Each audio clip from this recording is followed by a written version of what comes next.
Thank you, Madam Speaker.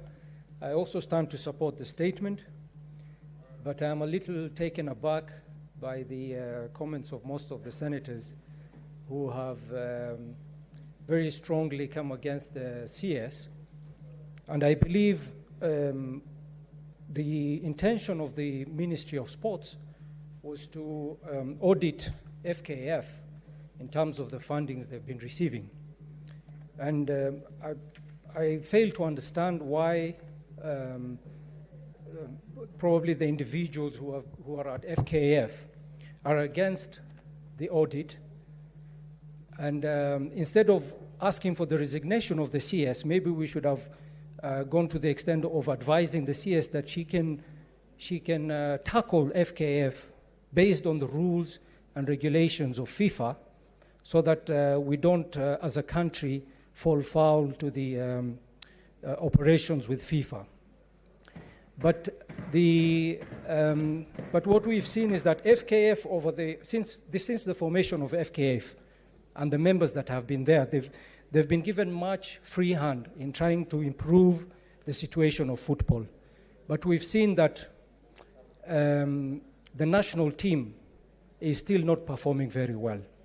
And we don't know if we can put the blame on FKF or the Ministry of Sports, but something somewhere is wrong, and we need to investigate that, because sports is very important for the country, and it's very important to the youth.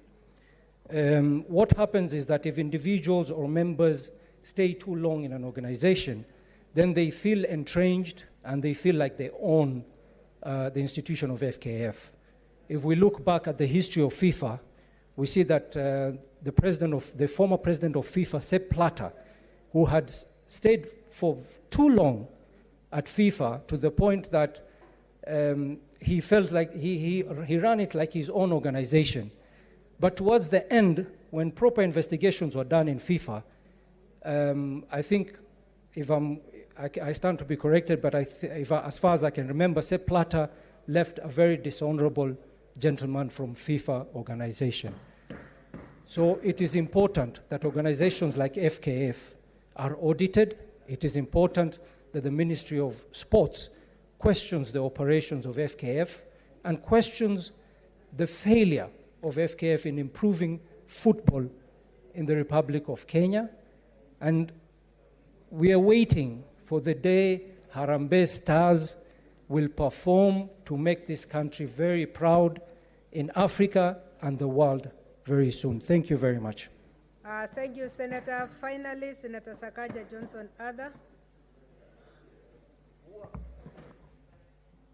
You can also commit yourself as the chair of the committee. Thank you, Madam. Thank you, Madam Speaker. As you've stated, as chair of this committee, I take note of the statement that has been requested and the sentiments of members and the urgency in this issue. Indeed, I must commit that my committee is very, takes this matter very seriously. Just this past week, we've been touring some of our stadia. We're in Bomet, we're in Kericho, Green Stadium. We looked at what's happening, but really concerned about all the federations, Madam Chair. So without being prejudicial as to the action we will take, I want to state that, first of all, in terms of, from a policy point of view, I think audits are welcome everywhere, but they should not be used as a tool for anything else. All federations must be audited when the resources come from the national government, or the section that comes from the national government. But as Speaker, what we'll commit to do, and I would urge you to give us, the strength of your chair, is, Madam Speaker, we'll immediately send out the letter so that any action, because, Madam Speaker, any action that can be taken, which would be, can prevent Kenya, or rather can cause a ban, cannot be taken by an individual.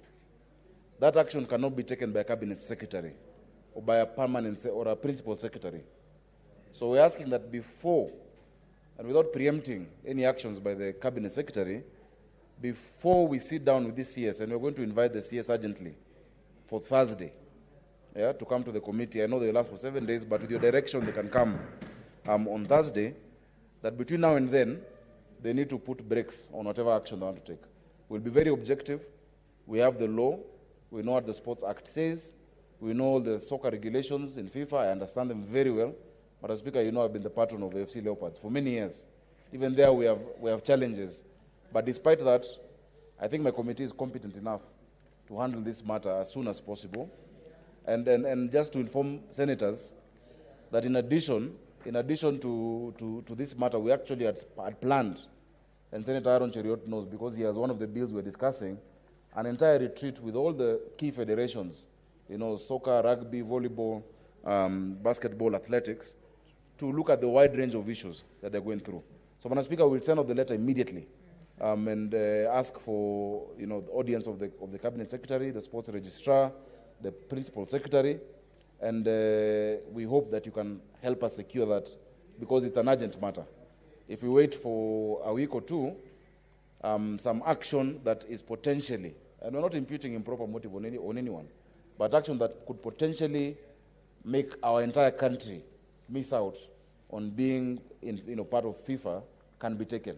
And that action is what I'm saying should not at any one point be taken by an individual. It must be taken by the representatives of the people after hearing all the issues when we meet on Thursday. Thank you, Madam Speaker. Thank you very much, Senator Sakaja, Chairman of the committee. So the statement stands committed to the Committee of Labor and Social Welfare. We are happy to hear you are committed to meet the CS on Thursday, and Thursday it will be. So a letter will go in your support, which will call on the Minister